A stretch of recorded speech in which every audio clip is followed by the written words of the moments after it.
Bahkan Al-Quran sudah mengatakan orang yang buruk misalnya mati dan dikembalikan ke dunia tetap buruk. Walau ruddu la'adu limanuhu anhu. Jika dikembalikan lagi ke dunia kembali buruk. Misalnya sudah mati, disiksa dalam kubur, kembali hidup tetap buruk. Walau ruddu la'adu. Al-Quran bicara demikian. Maka para ulama ini banyak mempelajari tentang kubur, tentang kuburan. Misalnya Al-Qurtubi dalam kajiannya Tazkirah itu banyak mengkaji tentang kubur. Jalaluddin As-Suyuti dalam karya Syarhus Sudur fi Khalil Mauta wal Kubur. Dan kemudian Ibnu Qayyimil Jauziyah dalam karya risetnya Ar-Ruh tentang nyawa. Kemudian Hadil Arwah dan sebagainya. Nah, memang ruang yang bawah tanah itu dalam Al-Quran banyak spiritualnya. Tanah-tanah yang dalam itu banyak spiritual. Karena ini menterinya agraria. Jadi ini membahas spiritual dalam tanah. Termasuk kubur. Pertama ada ruang tanah namanya gua. Al-Quran dengan sebutan ghar. Al-ghar itu gua. Dalam Al-Quran satu kali. Gua dengan sebutan Al-ghar itu hanya satu kali. Di situ ada spiritual. Ketika Nabi berada dalam gua bersama Abu Bakar As-Siddiq, Abu Bakar As-Siddiq sedih, beliau mengatakan, La tahzan innallaha ma'ana. Janganlah bersedih, Allah bersama kita. Allah bersama kita. Jadi keadaan darurat terancam, sembunyi dalam gua, spiritual yang ditanamkan Nabi adalah jangan bersedih, Allah membersamai kita. La tahzan innallaha ma'ana. Itu spiritual gua. Yang kedua ada ruang yang disebut kahfi. Guanya Ashabul Kahfi itu disebut dalam Al-Quran 6 kali. Lebih banyak daripada gua yang dipakai Rasulullah SAW. Kahfi itu dalam Al-Quran 6 kali. Ternyata di situ Ashabul Kahfi ketika dalam gua juga menanamkan sufistik. Rabbana atina min ladunka rahmatan wa hayyi' lana min amrina rasyada. Ya Allah Tuhan kami, berikan kami rahmat dari sisimu dan mudahkan urusan kami di jalan yang benar. Wa hayyi' lana min amrina rasyada. Jadi ketika dalam gua itu pikirannya adalah rahmat Allah dan hidup di jalan yang benar.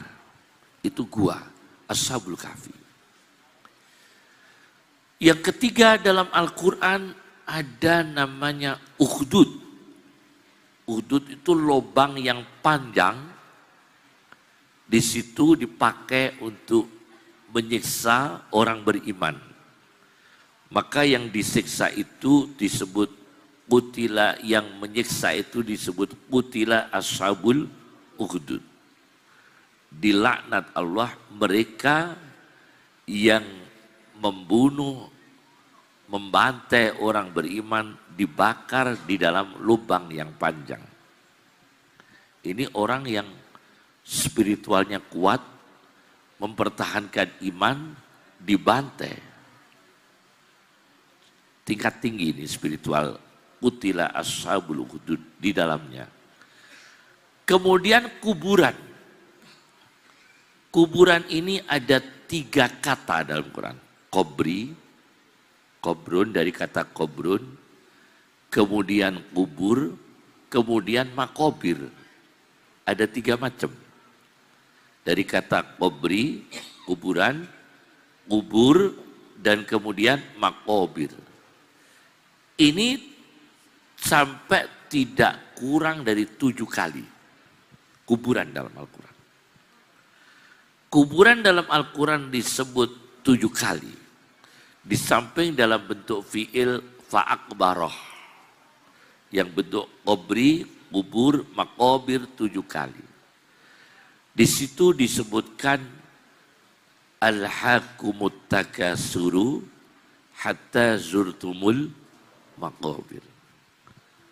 Kita ini dilupakan oleh takasur, akumulasi duniawi, atau berbangga-bangga bersombong dengan duniawi. Sadarnya manusia itu kalau sudah masuk kubur. Atau dia sakit kritis, kubur sudah di depannya, itu baru sadar. Karena di situ dengan redaksi hatta. Hatta itu sehingga, jadi sadarnya itu panjang.